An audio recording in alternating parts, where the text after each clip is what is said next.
Tanzania Kijani inadhaminiwa na TFS, wakala wa huduma za misitu Tanzania. Na mradi wetu una mizinga 183. Maji na yenyewe tunapata kwa wakati. Unaweza ukazunguka wilaya ya Misenyi, hatuwezi tukakosa maji kwa wakati. Ndio maana nufika mahala watu wengine wakaona huu msitu ni umekuwa wa kwao. Maana zamani ilikuwa nasema msitu wa serikali. Lakini kwa kuwaelimisha watu kwenye mikutano, wafika mahala watu wakaelewa kwamba msitu ni wa kwao kweli. Mfano halisi. Upekee wa msitu wa mazingira asilia ya Minziro. Ni msitu ambao unaongoza kuwa na idadi za vipepeo kuliko misitu mingine barani Afrika. Lakini pia kuna paka dhahabu. Ni mnyama ambaye amegundulika kwamba hapatikani kwenye maeneo mengine ya hifadhi, anapatikana kwenye hifadhi hii tu ya hifadhi ya Minziro.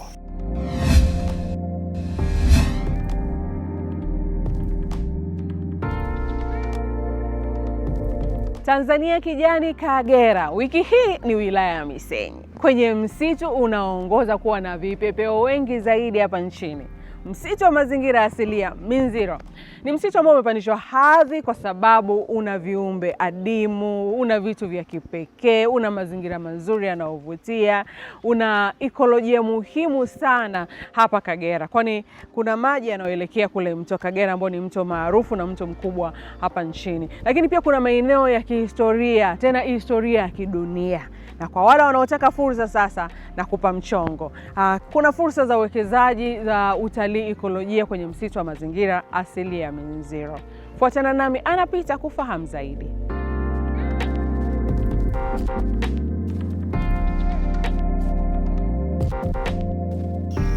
Hii hifadhi ya mazingira asili ya Minziro ilianzishwa mwaka 1947 kama hifadhi ya msitu wa hifadhi ya serikali kuu. Mwaka 2016 ukapandishwa hadhi kuwa msitu wa hifadhi ya mazingira asilia kwa ajili ya kutunza bioanuwai pamoja na huduma mbalimbali za kiikolojia.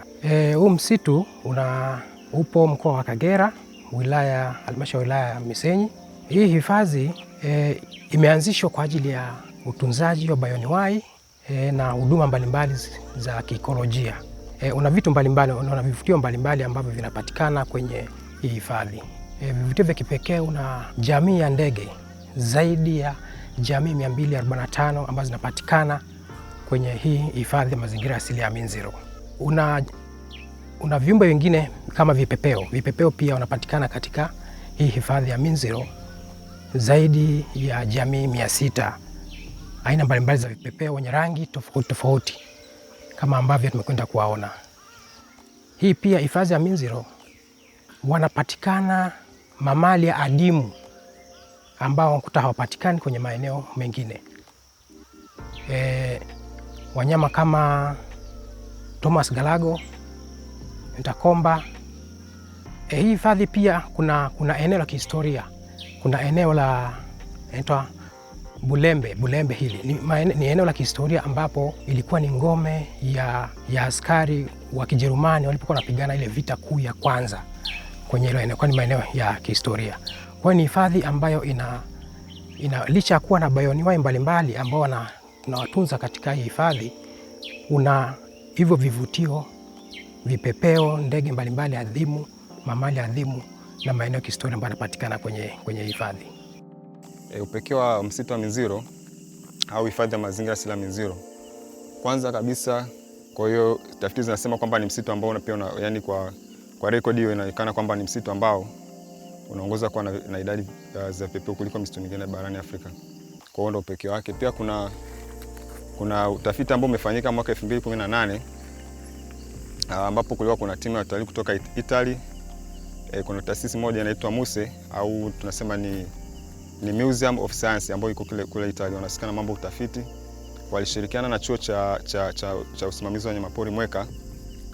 Walipofanya tafiti zao mwaka 2018 walitega kamera, wakabahatika kumuona mnyama anaitwa African Golden Cat au tunasema kwa Kiswahili paka dhahabu. Kwa hiyo inasemekana kwamba ndio rekodi ya kwanza kabisa kwa nchini Tanzania kugundulika kwa hiyo paka dhahabu. Kwa Tanzania nzima paka dhahabu ameonekana kwa mara kwanza katika msitu wa Minziro.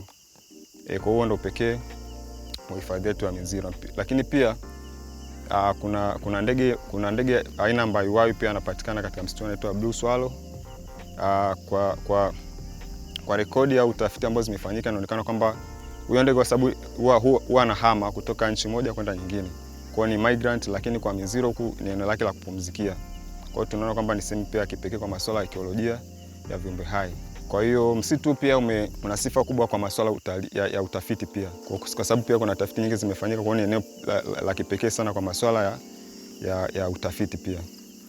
Katika msitu pia kuna wanyama jamii ya nyani, ambapo mojawapo ikiwa ni kuna Angola pied colobus anapatikana katika msitu. Na pia kuna mnyama mwingine jamii ya nyani anaitwa red tail monkey, pia anapatikana katika msitu. Pia kuna ndege wengine wa kuvutia kama kuna great blue turtle wanapatikana na wengineo pia. Lakini pia mandhari pia msitu pia yenyewe pia inavutia, kwa sababu pia inashauria pia kitaalamu au yani watu wataalamu wa afya wanasema kwamba yani kuspendi maisha yani au kuja kutembelea vituo kama msitu pia inasaidia pia katika swala la kupunguza msongo wa mawazo na vitu kama hivyo. Kwa hiyo inasaidia pia katika afya ya akili pia. Lakini asilimia kubwa ya wataalamu ambao tunapokea ni watu ambao wanakuja kwa masuala ya utafiti, lakini pia kwa ajili ya kutazama ndege, utalii wa ndege pia. Kwa hiyo ndio wataalamu ambao tunapata sana. Lakini pia sasa hivi pia tuna mikakati ya kukuza utalii kwa kutangaza zaidi pia kwa wananchi wa ndani zaidi. Kwa hiyo tuna programs kama kutembelea mashule, na pia kwa baadaye pia tunataka kuanzisha vitu kama marathon kwa ajili ya kutanisha pia jamii za Kitanzania sasa kuja kutembelea hifadhi. Kwa hiyo ndio mikakati pia tunataka ambayo tulionao pia kwa ajili ya kukuza utalii wa ndani zaidi.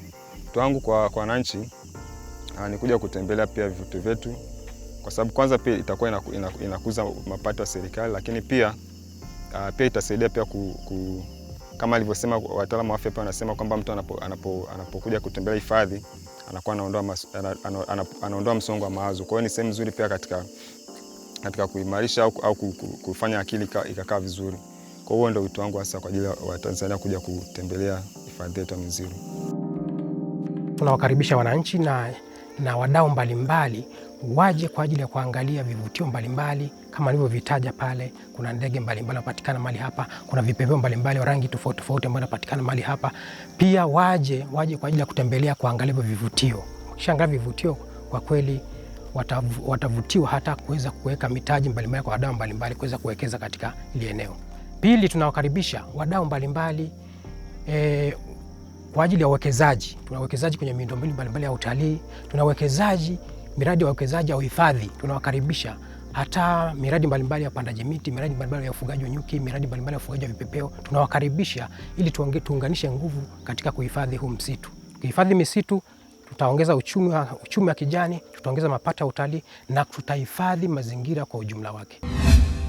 Tanzania Kijani inadhaminiwa na TFS, wakala wa huduma za misitu Tanzania.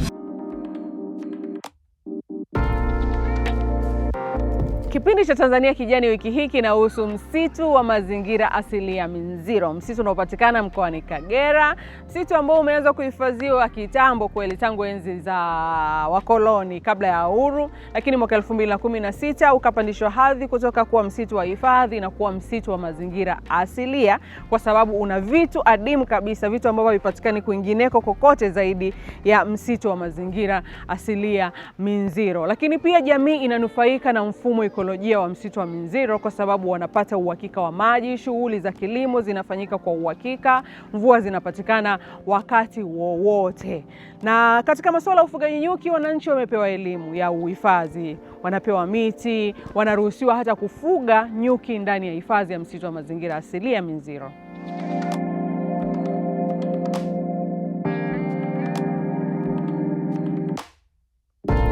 Kiujumla, Misenyi ina jumla ya hifadhi 8 za misitu na msitu mmoja wa mazingira asilia ambao ni Minziro. Kwa hiyo kutokana na misitu hiyo kuna kazi mbalimbali ambazo tunazifanya, ikiwa ni pamoja na uhifadhi wa misitu, lakini pia huwa tuna shughuli nyingine, mfano tunatoa community support kusaidia jamii katika shughuli mbalimbali, mfano ugawaji wa miche, huwa tunawapa miche, lakini pia tunagawa madawati. Ni activity ambayo tunayo. Mwaka jana tuligawa madawati 100 kwa kata mbalimbali na shule mbalimbali, na pia mwaka huu tunategemea kugawa madawati pia katika kata mbalimbali. Lakini pia tunasaidia katika mambo ya nyuki, tunatoa elimu mbalimbali kuhusu misitu na nyuki. Lakini pia tuna kamati mbalimbali za vijiji ambazo zinatusaidia katika kuhifadhi misitu yetu. Karibia kila msitu tuna kamati na wanakamati wapo. Kwa hiyo tunashirikiana nao vizuri sana katika upande wa kuhifadhi misitu, kuhakikisha kwamba misitu yetu inakuwa katika hali nzuri, haiharibiwi, kwa kupunguza uharibifu kama uchomaji wa moto, ukataji miti ovyo na shughuli zingine zinazofanana na hizo. Jamii tunaifikisha kiwango kikubwa, kama hivyo huwa tuna vikao mbalimbali kwa kupitia hizo kamati za vijiji ambazo nimezisema, na ndio maana tukaona ipo haja na umuhimu wa kuunda hizo kamati za vijiji VNRC. Huwa tunakaa nazo, tunawaelekeza, tunatoa elimu kwa kujua faida za misitu na hasara zake, lakini pia wao wanatusaidia kutoa elimu huko vijijini.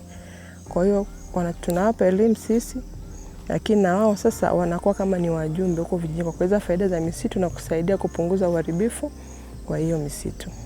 Hii hifadhi inazungukwa na vijiji 8. Kwa hiyo kila kijiji tuna kamati ya mazingira ambayo tunashirikiana kwenye shughuli mbalimbali za ulinzi, shughuli mbalimbali za utoaji wa elimu, tunakuwa tunashirikiana nao. Kwa hiyo tuko pamoja na kamati za mazingira za kila kijiji.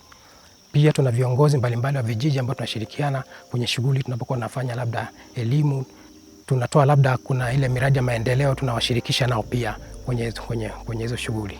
Huu ni msitu wa maji ambao unafyonza maji. Kwa mfano Mto Kagera, tunapakana Mto Kagera. Mto Kagera kujaa maji, huu msitu unafyonza maji yanakuja kwenye hifadhi. Kwa hiyo wakati wa kiangazi yale maji yakishapungua kwenye Mto Kagera, inaanza tena kutoa maji kwa kuelekeza kwenye Mto Kagera. Kwa hiyo inatunza maji, ni chanzo cha maji cha Mto Kagera pamoja na maeneo mengine kwa ajili ya upatikanaji wa maji. Faida ya miti kwa kweli tunayo, na faida ya miti ni nyingi. Kwanza tunapata mvua, tunapata vivuli kama unavyoona hapa sehemu, tunafanyia mikutano, na kwangu pia nimeweka sehemu ya kuwekea miti. Kwa hiyo tunapata mvua kwa wakati. Wilaya ya Misenyi haiwezi kukosa mvua. Wilaya ya Misenyi ni sehemu ambayo imebarikiwa, ni sehemu ambayo tunapanda mara 2 kwa mwaka. Tunapanda mvua za vuli na mvua za masika. Kwa hiyo miti kuna namna fulani ambayo inafanyaje, ambayo inatuletea kaunafuu. Maji na yenyewe tunapata kwa wakati.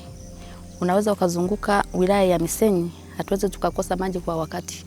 Kwa hiyo watu wanapanda kahawa kwa wingi kutokana na maji ya mito. Watu wanapanda mahindi, haiwezi yakakosa, wanapanda kutokana na nini? Kutokana na mito. Mara ya kwanza mimi wakati nilikuwa mdogo, huu msitu ulikuwa uko salama salimini bila kusumbuliwa na uchafuzi uliopo. Tumekaa, lakini baadaye katika masuala ya serikali, utaratibu wa watu kuchana ambao wakasitishwa, ikabaki kwamba huu msitu umewekwa chini ya hifadhi chini ya TFS. Sasa wakati huo watu wa nia mbaya wakaanza kuuawa na washambulia. Ndipo TFS ikaamua tuchaguliwe sisi wanakamati za mazingira. Tumejitahidi sana. Watu tunapewa vifaa kama buti, semina mbalimbali. Tumepewa mbegu kutukanisha vitaru vya miti. Tukawa tunaita mikutano ya vijiji, ya kata. Tunaenda wilayani, tunapewa miongozo. Na ndio maana nufika mahala watu wengine wakaona huu msitu umekuwa wa kwao. Maana zamani ilikuwa nasema msitu wa serikali. Lakini kwa kuwaelimisha watu kwenye mikutano, wafika mahala watu wakaelewa kwamba huu msitu ni wa kwao kweli. Mfano halisi, juzi kuna watu waliingia kukata mkaa. Lakini tukaunda vikundi shirikishi. Vimeenda kule vimebomoa tanuru za matofali zote. Watu wakatokomea kusikojulikana. Na mpaka sasa hivi ukifika msituni utaona mahala ambapo watu wote tumefanya patrol wakakimbilia mbali. Huu msitu ni wa kwao, na tumeshawajulisha kwamba huu msitu ni wa kwenu, na ni kosa kubwa la jinai kuharibu, kwa sababu sisi ambao tuna umri mkubwa huu msitu tuliukuta, na ndio maana hata sasa hivi wanaotaka kuharibu wameukuta ukiwa salama, vinginevyo utaisha wote. Lakini kwa sasa hivi kusaidiana na serikali, kusaidiana na serikali hali halisi ilivyokuwa kwa miaka 2-3 sivyo ilivyo sasa hivi. Sasa hivi ni sana kwa mazingira yetu ya Minziro hapa. Tunasikia kuingia, lakini kwa Minziro fujo zilizokuwepo sasa hivi zimepungua kama siku hizi zimepungua angalau 75%. Kiujumla tuna faida sana na msitu, faida ni nyingi. Huu msitu tunautegemea kuni, maji na vyanzo vya maji, dawa za asili. Lakini ukiangalia faida ya huu msitu wa Minziro, ukichukulia kwenye jiografia, labda niseme kutokana na huu msitu haijatokea kwa kata ya Minziro tukakosa mvua, ili tayari tukagundua kwamba ni faida moja kubwa, haujatokea ukame kwa Minziro. Hata kama sehemu zingine tungekuwa na ukame wa namna gani, hiyo ni faida moja tosha, tena yenye nguvu. Kwa hiyo chakula tunakitegemea, tunakipata kwa wingi kwa kutegemea huu msitu. Lakini tukichukulia kwenye hali ya kiulinzi, mimi kama mwenyekiti wa chama niko bega na serikali ambayo nimejitoa muhanga kupambana na wale wahalifu kwa maana ya wakata mkaa.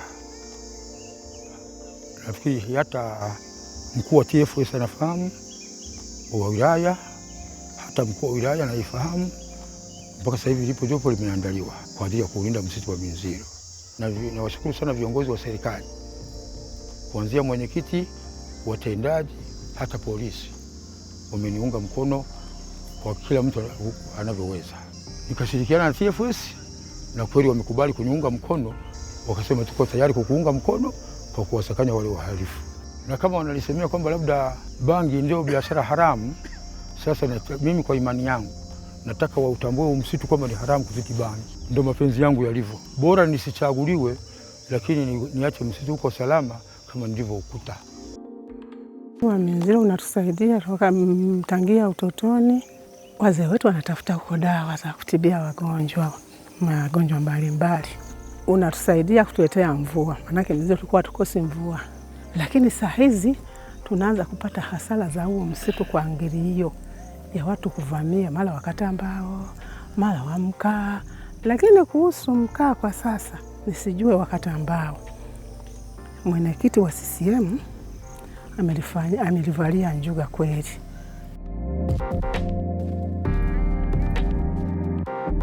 Na mradi wetu una mizinga 183, lakini kati ya mizinga hiyo 183 tumeigawana sehemu 3. Sehemu ya kwanza tumeweka mizinga 81. Hii sehemu ya pili tumeweka mizinga 45. Sehemu ya 3 ambapo tutaishia ipo mizinga 57. Halafu shughuli nyingine tunazozifanya hapa ni kutoleana taarifa kati ya kikundi na kikundi kwamba mradi wetu iko hivi hivi, na tuna kiongozi wetu huwa anakuja mara kwa mara kuangalia shughuli tunazoenda nazo na wenzetu kwa pamoja. Pamoja na hiyo yote, tunafanya usalama zaidi jamii. Unajua binadamu si wema, kuangalia je, wanaweza kutufanyia ukorofi au kutuibia, lakini usalama uliopo hapa kutokana na uongozi wa hifadhi hakuna uharibifu. Kama vile ng'ombe hawawezi wakaingia na waruhusi kuingia, maana ng'ombe na yenyewe ni adui kwa mazao yetu. Maana wanapoingia au kupitishwa ile dawa inayopigwa na ng'ombe, nyuki akishasikia hiyo wanaama. Kwa hiyo sasa, kutokana na uongozi wanaosimamia hifadhi, bahati nzuri hiyo walishapiga marufuku, hakuna anayeruhusiwa kuingia au kuchungia. Hiyo ni sifa moja hapa ambayo tunajivunia kutokana na uongozi wetu wa hifadhi. Na tulivyoanza tangu mwaka 2023 tulishalina mara 3. Baada ya kulina tulibahatika kupata lita 300.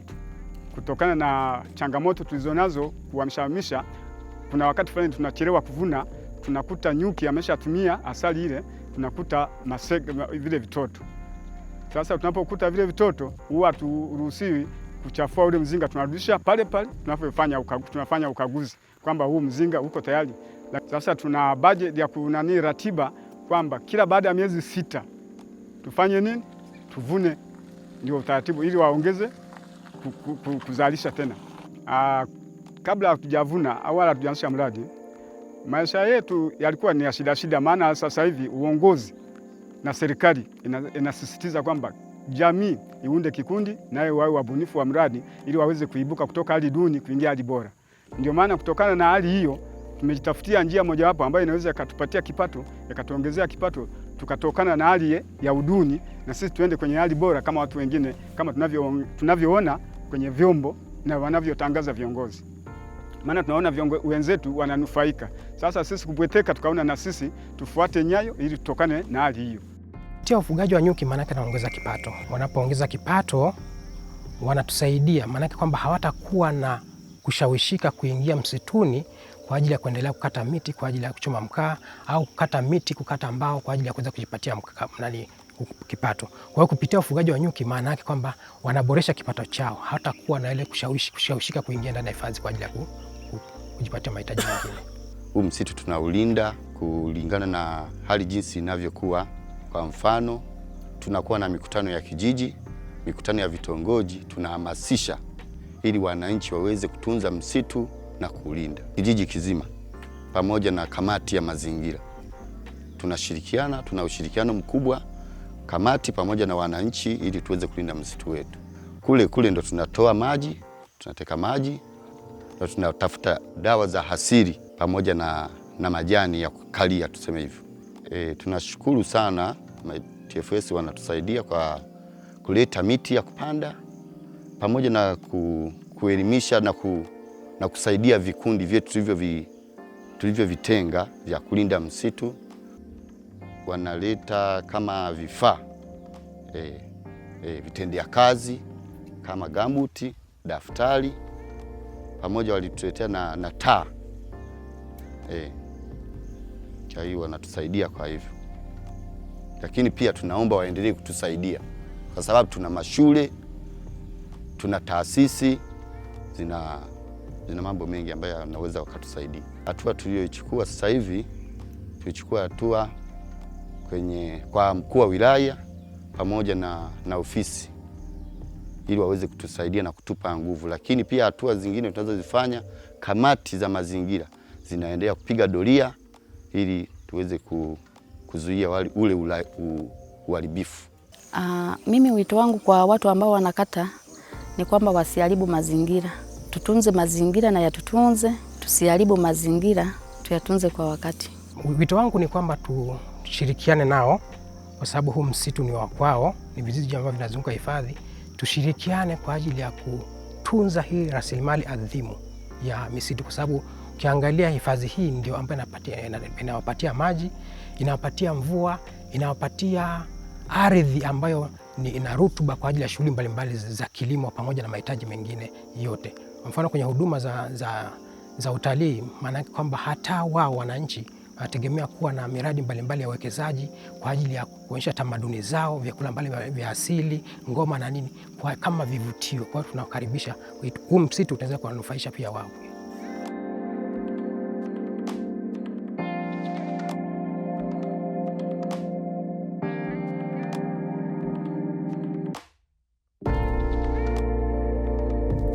Hao ni machache sana ambayo tumekuonyesha kuhusiana na msitu wa mazingira asilia Minziro. Kuna vitu vizuri sana sijakuonyesha kwa sababu nataka uende Kagera ukatembee mwenyewe ukaone hao vipepeo aina tofauti tofauti, rangi tofauti tofauti, wanavivutia.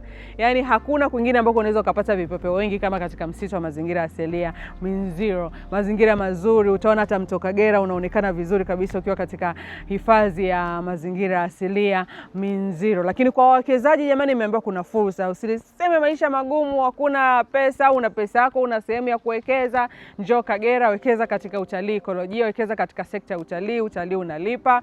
Watalii wa ndani pia muende mkatembelee vivutio vyetu vya utalii. Wafugaji nyuki nao ambao mnataka kuwekeza kwenye masuala ya ufugaji nyuki, mnakaribishwa katika msitu wa Minziro. Wasiliana na wahusika, tuendelee kuhifadhi mazingira yetu. Kagera izidi kuwa kijani, Tanzania izidi kuwa kijani. Tanzania Kijani inadhaminiwa na TFS, wakala wa huduma za misitu Tanzania.